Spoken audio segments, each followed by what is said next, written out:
Voici le Macan EV, le premier VUS 100% électrique chez Porsche. Et Porsche arrive dans le monde des VUS électriques avec quelque chose de très performant et très à la hauteur des attentes qu'on peut avoir, surtout en termes de système électrique, d'autonomie, de recharge rapide et tout, et tout, et tout. Donc, on vous présente le Macan électrique. On va essayer de focusser sur les éléments mécaniques, ce qui vous intéresse le plus, dans un nouvel épisode de Plus de millage. Allons-y!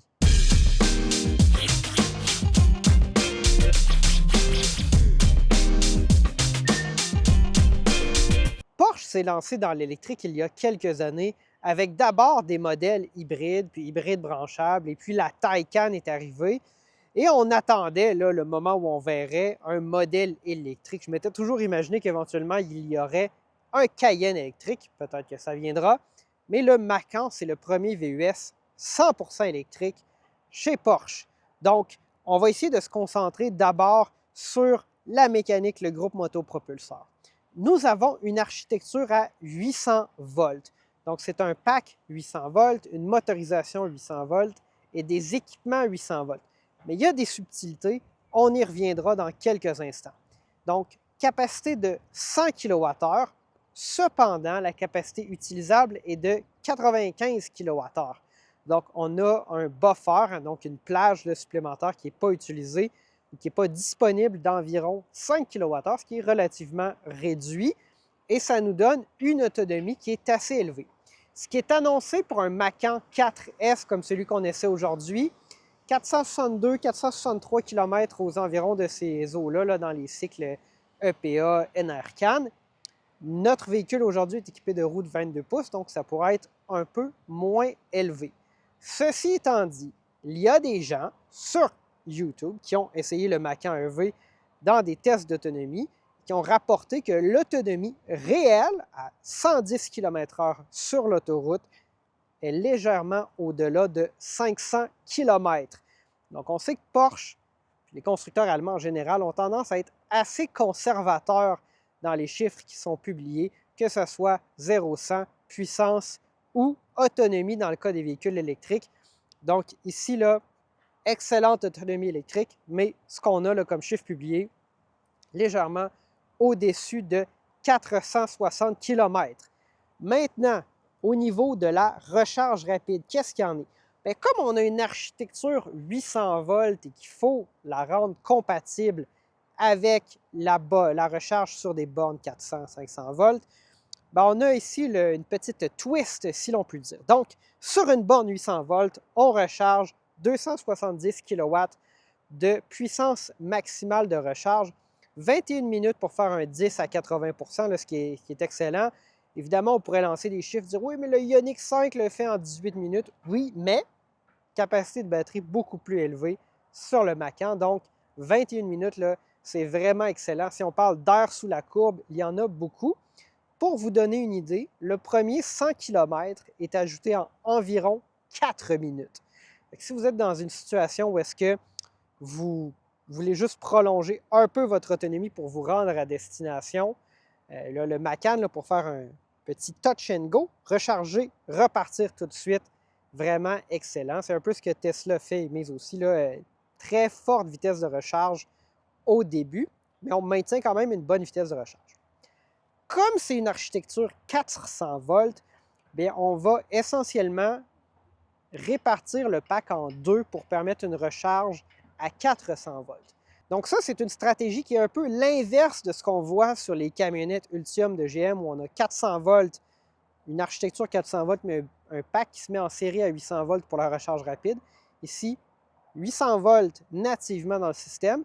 Et puis, si on se branche sur une borne 400 volts ou 500 volts, on va répartir la batterie en deux packs 400 volts qui vont recharger en parallèle.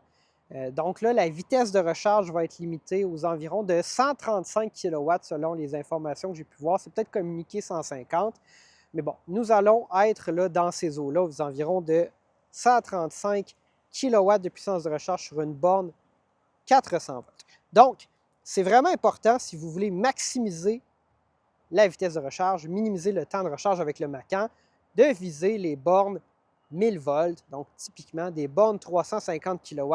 C'est là qu'on va maximiser la vitesse de recharge. Sur une borne 180 kW, par exemple, vous ne serez pas nécessairement capable de maximiser la vitesse de recharge. La puissance, 442 chevaux dans ces eaux-là, donc quand même beaucoup de puissance dans le Macan 4S. Il y a un Macan électrique turbo ou en version turbo. Ici, turbo chez Porsche, c'est un peu une marque de commerce. C'est un véhicule où vous allez voir, notre revue va être très positive. Fait qu'on peut quand même se permettre de rire là, de Porsche qui a transmis le mot turbo dans la nomenclature de ses voitures électriques, même s'il n'y a pas de turbo. Alexandre et moi, on en avait déjà parlé. Donc, il y a un Macan turbo plus puissant. Ici, on a un Macan 4S, à peu près 442 chevaux. Comme on l'a dit, un peu plus de 460 km d'autonomie annoncée. Donc, on arrive avec des spécifications qui sont quand même assez impressionnantes. Oui, il y a des véhicules qui annoncent plus d'autonomie, mais bon, je pense qu'on est assez conservateur chez Porsche. Ça demeure quand même leur premier VUS électrique et la plateforme est allongée par rapport à la génération précédente de Macan, qui n'était pas électrifiée. Donc, on a voulu maximiser l'espace intérieur, l'espace pour les occupants, et ça nous cache une petite surprise sous le capot. L'un des éléments que je voulais mentionner aussi sur les particularités du groupe motopropulseur, c'est que bien que les éléments, par exemple, de chauffage et de climatisation soient typiquement alimentés à la valeur nominale de 800 volts du pack de batterie, ils sont en mesure d'opérer à 400 volts. Donc ça, c'est un des petits défis auxquels on fait face avec une architecture 800 volts, si on veut se recharger sur une borne 400. Donc, le chauffage et la climatisation peuvent continuer de fonctionner lorsqu'on est branché sur une borne 400 volts. Aussi, au niveau de la thermorégulation, on a beaucoup d'éléments qu'on retrouverait par exemple chez Tesla. Donc, Porsche y était avec une stratégie là, assez complète. On peut récupérer l'énergie de la batterie, des moteurs ainsi que de l'ondulateur pour chauffer l'habitacle. Donc là, on a un circuit avec beaucoup d'interconnexions, ce qui permet, encore une fois, de prolonger l'autonomie du véhicule. Donc, on a quand même là, une architecture qui est assez avancée pour un premier VUS électrique chez Porsche, mais on a beaucoup appris avec la Taycan. Si on voulait aller dans des subtilités aussi, là, il y avait du refroidissement par huile dans la Taycan. On a réussi à éliminer ça dans le Macan, là, vraiment en augmentant l'échange thermique entre le liquide de refroidissement et les moteurs. Donc, il y a quand même là, un certain raffinement à ce niveau-là. Un avantage qu'on a aussi avec la nouvelle plateforme du Macan, c'est que l'empattement a été allongé, on a maximisé l'espace et ça nous réserve une petite surprise sous le capot qu'on vous montre dans un instant. Sous le capot du Macan, on retrouve quelque chose, mais avant d'aller là, ce que je voulais vous dire, c'est la clé est un peu particulière. Donc, si on regarde ici, on voit que le bouton pour ouvrir le frunk, le coffre avant du Macan, est situé à la position supérieure sur la manette. Typiquement, cet emplacement-là, chez bien d'autres constructeurs, est celui qu'on utilise pour verrouiller le véhicule. Donc, disons que vous allez dîner avec un représentant de Porsche et puis quelques autres journalistes, puis vous voulez avoir l'air professionnel parce que c'est la première fois que vous êtes invité chez des Porsche, vous appuyez sur la télécommande pour verrouiller le véhicule et puis là, le coffre ouvre devant vous puis vous avez l'air d'un toto. Donc, c'est ce qui m'est arrivé tout à l'heure. Mais on a un coffre de 84 litres à l'avant. Ce n'est pas le plus volumineux. Chez Tesla, on a mieux. D'autres constructeurs aussi. Mais on a vraiment poussé. On voit que chez Porsche, on a travaillé pour être capable de faire ça. Donc, chapeau à eux de l'avoir fait. On a aussi Patentes et Gugus, le petit bouton là, de sortie de secours d'urgence si vous étiez enlevé. Je trouve ça bien que Porsche l'ait fait. Des fois, il y a des constructeurs qui mettent un frunk puis oublient de mettre ça, fait qu'ils mettent des divisions puis on n'a plus de place. Donc, un excellent petit frunk à l'avant pour mettre des objets du quotidien qu'on veut peut-être cacher là, ou pas avoir qui traînent à l'arrière de la voiture. À l'avant du Macan, on retrouve des surfaces moussées. On a un intérieur là, qui est peut-être un peu moins luxueux que la Panamera e-Hybrid qu'on a pu essayer aujourd'hui aussi. Donc, un peu plus sobre. C'est un véhicule plus d'entrée de gamme chez Porsche. Mais bon, entrée de gamme chez Porsche, ça veut quand même dire plus de 100 000 $. On retrouve un volant avec une excellente prise en main. Pas de palette derrière le volant qui ferait des choses magiques ou qui n'existent pas. Donc, c'est un véhicule électrique. Il y a une seule vitesse et on est très transparent à ce niveau-là. Nous avons des accents de piano noir. Sinon, c'est surtout des surfaces moussées noires assez standard, je dirais. On a un combiné d'instruments entièrement numérique, un bouton pour changer de mode. Donc ça, c'est typique là, dans plusieurs véhicules Porsche en ce moment. On retrouve un système de climatisation qui est très semblable à celui qu'on retrouvait dans la Panamera. Donc, on a là, des boutons qui ont l'air d'être des boutons tactiles, mais qui ont quand même une réponse là, ou un clic plus physique. Donc, je ne sais pas trop ce que je dirais, là, c'est typiquement Porsche, donc au niveau de qualité et de niveau de finition, mais tout de même assez sobre, c'est pas over the top.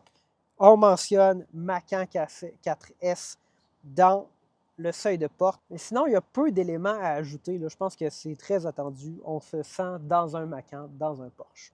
Le véhicule qu'on essaie aujourd'hui est aussi équipé d'une suspension pneumatique. Donc, on peut surélever le véhicule, ce qui se passe en ce moment. C'est quand même drôle à voir. Fait que suspension pneumatique, très confortable, là, ce qu'on offre chez Porsche. Nous voici maintenant à l'arrière du Macan. Donc, nous avons une banquette à 3 places. Tout ce qui est de plus standard là, pour, je dirais, un VUS compact. Quand même un bon dégagement pour les jambes, excellent dégagement pour la tête, surtout avec le toit panoramique. On me dit que l'allongement de l'empattement, c'est fait surtout pour maximiser l'espace aux places arrière. Donc, je n'ai pas eu la chance d'essayer un Macan de première génération. J'ai tendance à croire Porsche là-dessus. On a bien sûr des portes sans cadre. On répète les mêmes matériaux qu'à l'avant. C'est relativement sans histoire. Ici, on a tout ce dont on a besoin. Pas nécessairement plus. Je pense que les sièges chauffants arrière qui sont inclus avec le pack qu'on a sur cette voiture-là. Allons maintenant voir l'état du coffre. À l'arrière du Macan 4S, nous retrouvons un coffre qui lui s'ouvre avec le bouton au bas de la télécommande, un peu plus naturel que celui du Frank. Donc, un volume de coffre relativement bon, quoique la ligne de toit est assez courbée. Donc, moi, j'aime bien sûr quand les VUS ramènent là, un derrière très carré pour maximiser le volume. Si on veut mettre un chien ou beaucoup de bagages, ça peut aider. Il y a un sous-coffre, mais il semble occupé entièrement ou presque entièrement par le système de son. Donc, on a un volume de coffre relativement adéquat, mais qui n'est pas impressionnant dans la catégorie. Donc, il y a des VUS qui donnent plus de volume de coffre. Nous pouvons bien sûr rabattre les sièges. J'aime tellement ça en Porsche. Il y a d'autres constructeurs qui font ça, mais c'est un système purement mécanique. Oui, on a un véhicule de plus de 100 000 $ mais on n'a pas besoin d'avoir un rabattage électrique des coffres qui prend l'éternité, qui ne fonctionne pas, qui bloque, c'est quelque chose qui bloque, qui force. C'est pas compliqué. On rabat ça, on a un bon volume de coffre. Le coffre n'est pas parfaitement plat, mais près d'être plat. Donc, c'est assez standard. Il y a une prise 110 volts, 150 watts à l'arrière, des ancrages pour ancrer vos bagages, le cache-bagages bien classique. Donc, somme toute, sans histoire, très adéquat, mais sans plus au niveau du volume de chargement. Nous voici maintenant au volant du Macan pour vous donner nos impressions de conduite. Définitivement un véhicule électrique Porsche. Donc, le Macan 4S, 442 chevaux. Nous avons beaucoup de puissance. On est aussi équipé de la direction arrière. Donc là, je suis dans un quartier où je peux me permettre là, de rouler à très basse vitesse parce que je veux essayer de voir ça. J'ai quand même l'impression que ça a probablement un certain effet là, pour réduire virtuellement l'empattement du véhicule. Donc, avoir un rayon de braquage qui est plus faible dans des manœuvres à basse vitesse. Ça nous permet aussi d'avoir ou de simuler un rayon de braquage plus élevé lors de virages plus dynamiques à haute vitesse. Donc ça, c'est quand même assez bien. C'est une option qu'on a sur le Macan. On a aussi la suspension pneumatique là, adaptative. Donc cette suspension-là permet de surélever et rabaisser le véhicule. Donc on a une position hors route, mais on peut aussi avoir un véhicule qui est très bas, très dynamique pour de la conduite à haute vitesse. Ce que je trouve très bien chez Porsche, parce qu'on a introduit des VUS. Hein. Tous les constructeurs classiques de voitures sport, ou du moins la plupart d'entre eux, ont eu à introduire un VUS. Il y a des impératifs financiers pour ces entreprises-là. Elles veulent survivre, continuer de fabriquer des voitures sport ou des voitures exotiques. Et ça passe par la production de VUS. Chez Porsche, c'est environ le 2/3 des voitures produites aujourd'hui qui sont des Macan ou des Cayenne, donc qui sont des VUS. Et ça permet de continuer de vendre des 911, des Taycan, des Porsche Panamera et des voitures d'exception. Donc, ça a certainement contribué là, au succès de la marque. Si on regarde les chiffres de vente au courant des 10-15 dernières années, là, ça a énormément augmenté, surtout à cause de l'introduction d'abord du Cayenne et puis ensuite du Macan. On a le Macan pour environ 2 heures, donc on ne peut pas réaliser de défi 500 km, mais on y a touché un peu plus tôt dans la revue. C'est une voiture qui a une autonomie, annoncée aux environs là, de 463 km EPA, ce qui est très bien, mais ça n'apparaît pas non plus exceptionnel. En même temps, il y a des gens qui ont eu la chance de l'essayer et qui disent qu'on peut parcourir 500 km, même un peu plus, à vitesse d'autoroute à 110 km/h. Et c'est là que le Macan est assez exceptionnel parce que chez Tesla, par exemple, même avec un modèle Y à grande autonomie, peut-être qu'on ne serait pas capable de faire ça. Donc, on est très, très, très conservateur au niveau de la puissance publiée, de l'autonomie qui est publiée, ainsi que des vitesses d'accélération ou temps d'accélération chez Porsche. Bon, c'est une stratégie qui est un peu différente.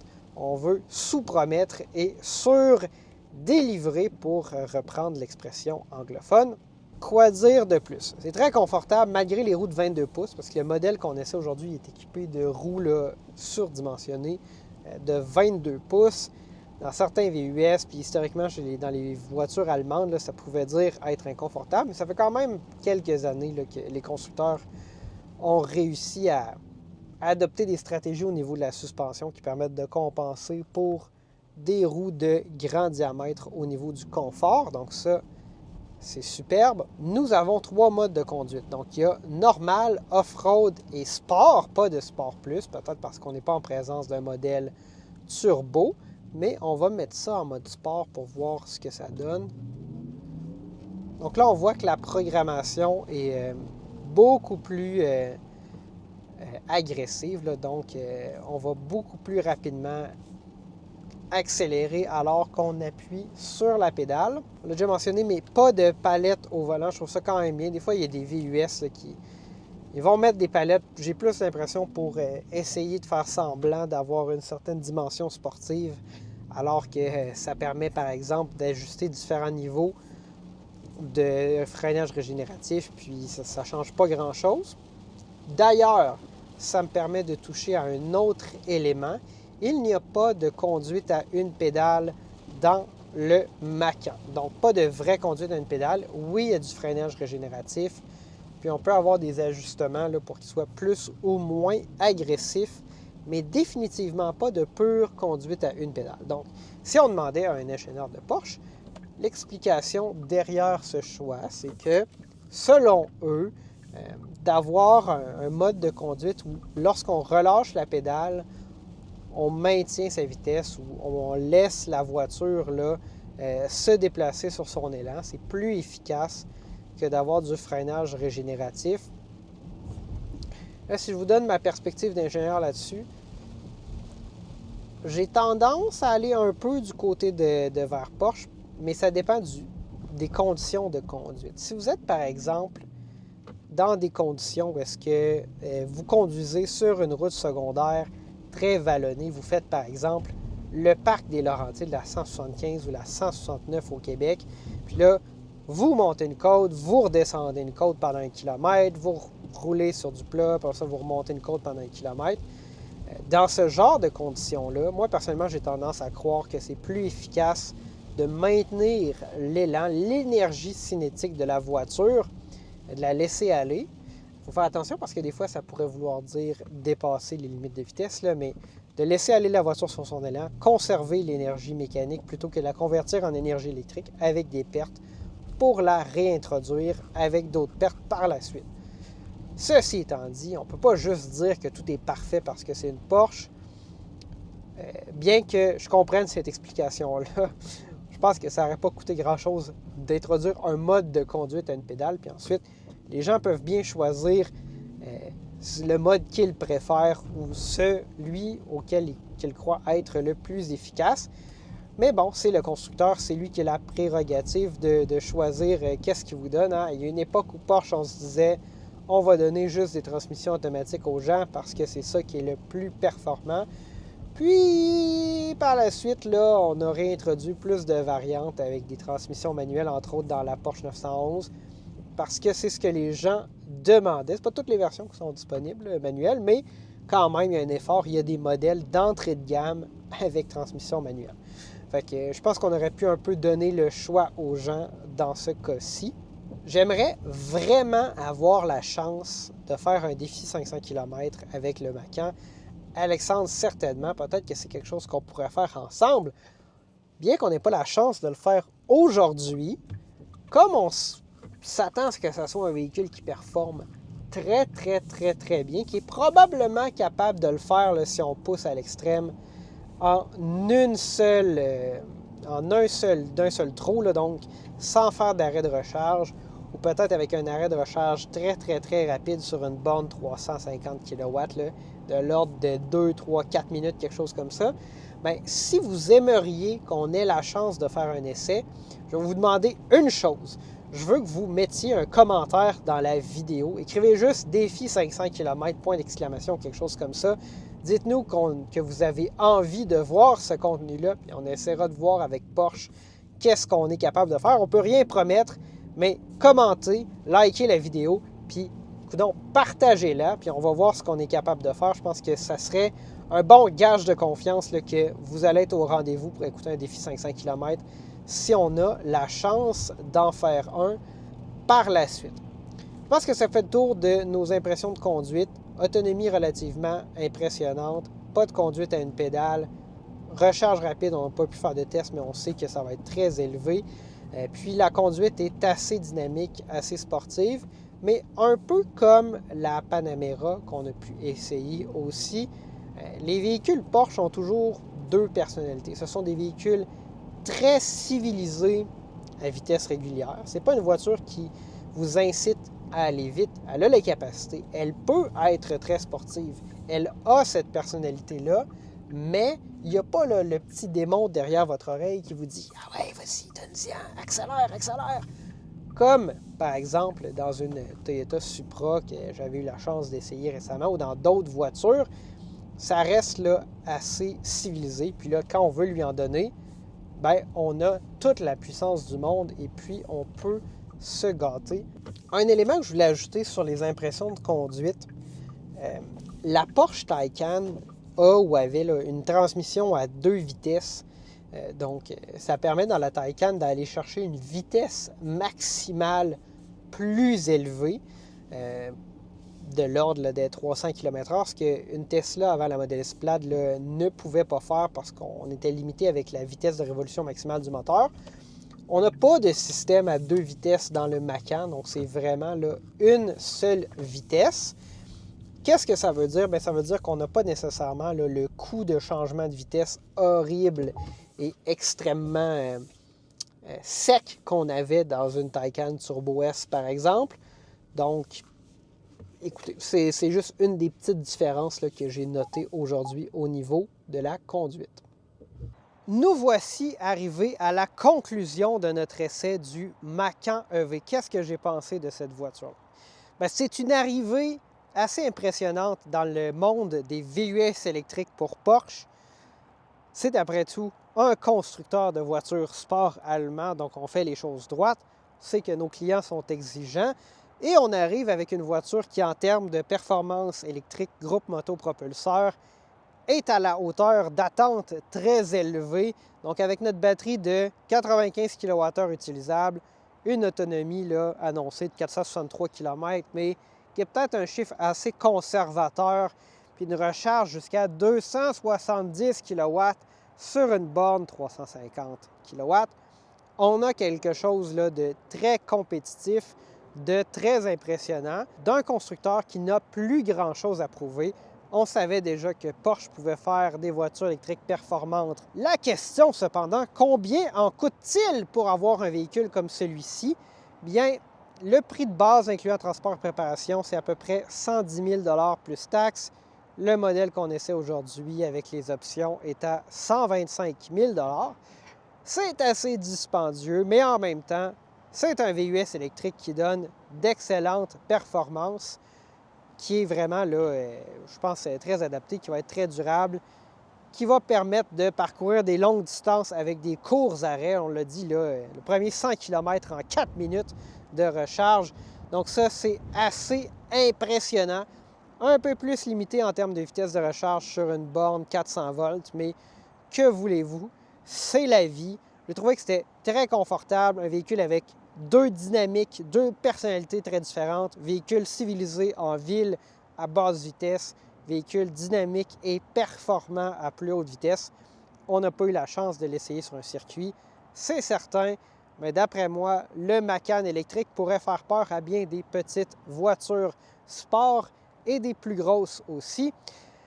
Si vous avez aimé l'épisode d'aujourd'hui, mettez-nous un like, abonnez-vous si vous n'êtes pas abonné. Vous pouvez même penser à cliquer sur « Se joindre », devenir membre et voir des vidéos comme celle-ci en primeur. C'était Gabriel pour Plus de Millage. Merci d'avoir été à l'écoute. Merci d'être là à chaque semaine à écouter nos vidéos. C'est ce qui nous permet d'avoir la notoriété d'essayer des Porsche. Donc, tout ça, c'est grâce uniquement à vous, nos auditeurs. Je vous dis merci et à la prochaine.